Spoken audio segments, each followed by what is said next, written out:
Hello everyone. आप सभी का स्वागत है ज्ञान प्रस्थ में। आज का हमारा टॉपिक है स्त्री धन।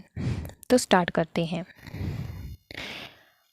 स्त्री धन की अगर हम बात करें तो भारतीय इतिहास में स्त्री धन का काफ़ी महत्व है और इसको लेकर के अलग अलग लेखकों के द्वारा और जो हिंदू व्यवस्थाकार हैं उनके द्वारा जो है वो अपने मत प्रस्तुत किए गए हैं। अगर हम स्त्री धन की बात करें तो हमारी हिंदू परंपराओं में स्त्री धन उसको कहते हैं जो चल संपत्ति होती है जिसको आसानी से खरीदा और बेचा जा सकता है। स्त्री धन को जो है हम इस तरह से समझ सकते हैं कि ये जो संपत्ति होती है वो महिला से रिलेटेड होती है। उसकी जब शादी होती है तो उसको शादी के समय में जो बहुमूल्य वस्त्र आभूषण और जो बहुमूल्य वस्तुएं दी जाती हैं उनको स्त्री धन में रखा गया है।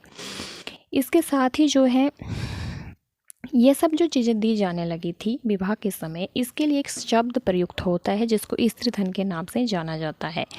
स्त्री धन वो होता था जो संपत्ति महिला को उसके विवाह के समय दी जाती थी। उसके जो माता पिता होते थे उनके द्वारा जो संपत्ति या कुछ गहने कुछ उसको गिफ्ट दिए जाते थे उस पर उसका अधिकार होता था, इसलिए उसको जो है वो स्त्री धन की श्रेणी में रखा गया है।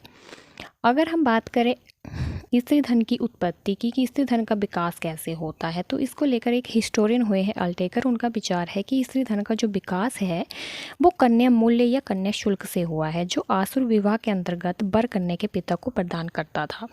विवाह के प्रकारों में आसुर विवाह आता है जिसमें जो वर होता था वो कन्या के पिता को जो है कन्या शुल्क प्रदान करता था।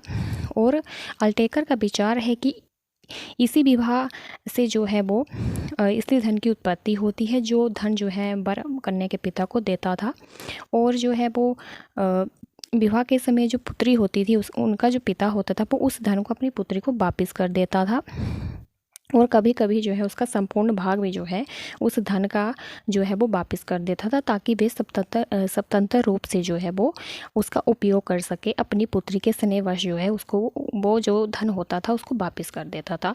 तो इस तरह से आसुर विवाह से जो है वो स्त्री धन का विकास जो है वो माना जाता है अल्टेकर के द्वारा।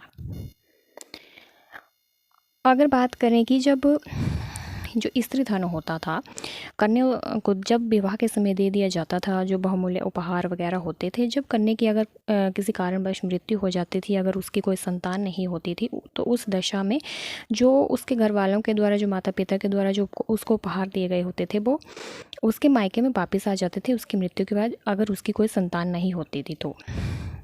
और साथ में जो है अगर हम बात करें कि वैदिक साहित्य में जो है वो स्त्री धन को लेकर एक शब्द आया है जिसको परिणाय शब्द जो है वो या परिणाय के नाम से जाना जाता है।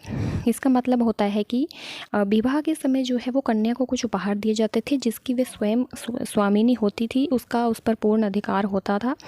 इसलिए वैदिक साहित्य में इसके लिए एक शब्द आया है परिणाय। और इस प्रकार से जो है इसमें स्त्री धन में जो है बहुमूल्य वस्त्र आते हैं, आभूषण आते हैं, जिस पर जो है वो कन्या का ही अधिकार होता था और वे उसको धारण भी करती थी। और इसके साथ ही जो है जो कुछ व्यवस्थाकार हैं, हिंदू व्यवस्थाकार हैं, उन्होंने भी जो है स्त्री धन पर महिला का ही स्वामित्व जो है वो माना हुआ है। और स्मृति जो ग्रंथ हैं उनसे हमें पता चलता है स्त्री धन के बारे में विस्तृत जानकारी हमें स्मृति ग्रंथों से जो है वो देखने को मिलती है।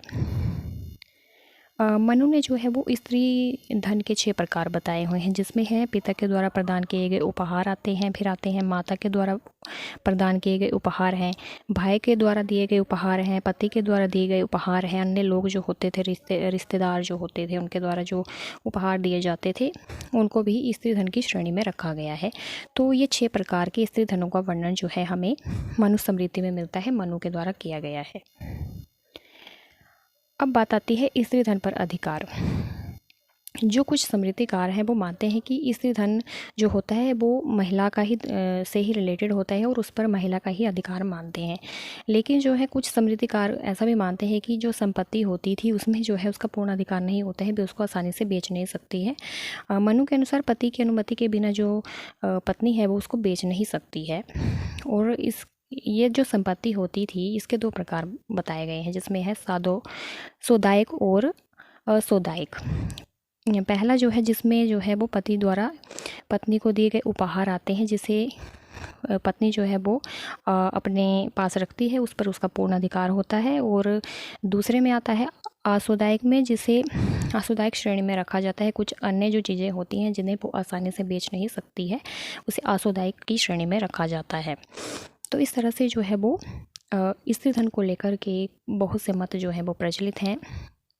कात्यायन के अनुसार स्त्री अपनी संपत्ति को बेच सकती है और उसको जो है वो आसानी से जो है उसका उपयोग भी जो है वो कर सकती है। नारद का विचार है कि स्त्री को स्त्री धन में निहित केवल चल संपत्ति को ही बेचने का अधिकार होता है। और इसके साथ ही कुछ अर्ली मेडिवल टाइम में जो लेखक हुए हैं उन्होंने भी जो है नारद के मत का समर्थन किया हुआ है स्त्री धन को लेकर के। अब कुछ इंपॉर्टेंट पॉइंट आते हैं जो एग्जामिनेशन के पॉइंट ऑफ व्यू से काफ़ी इंपॉर्टेंट है, जिसमें पहला है मनुस्मृति के अनुसार स्त्री धन का विभाजन पुत्र और पुत्रियों में समान रूप से किया जाना चाहिए। और दूसरा है स्त्री धन शब्द का जो हमें सबसे पहले उल्लेख मिलता है वो मिलता है कौटिल्य के अर्थशास्त्र में। कौटिल्य के अर्थशास्त्र में जो है वो स्त्री धन के बारे में विस्तार से बताया हुआ है। तो ये जो स्त्री धन शब्द का जो उल्लेख है ये काफ़ी इंपॉर्टेंट है और इसके बारे में जो है यूजीसी नेट के एग्जामिनेशन में पूछा भी गया है, तो आपको इसको ध्यान में रखना है। आई होप आपको आज की जानकारी अच्छी लगी होगी। ऐसी ही और वीडियो देखने के लिए हमारे चैनल को जरूर से सब्सक्राइब करें और हमारी इस वीडियो को आगे भी शेयर करें ताकि बाकी लोग भी हमसे जुड़ पाएँ। Thank you.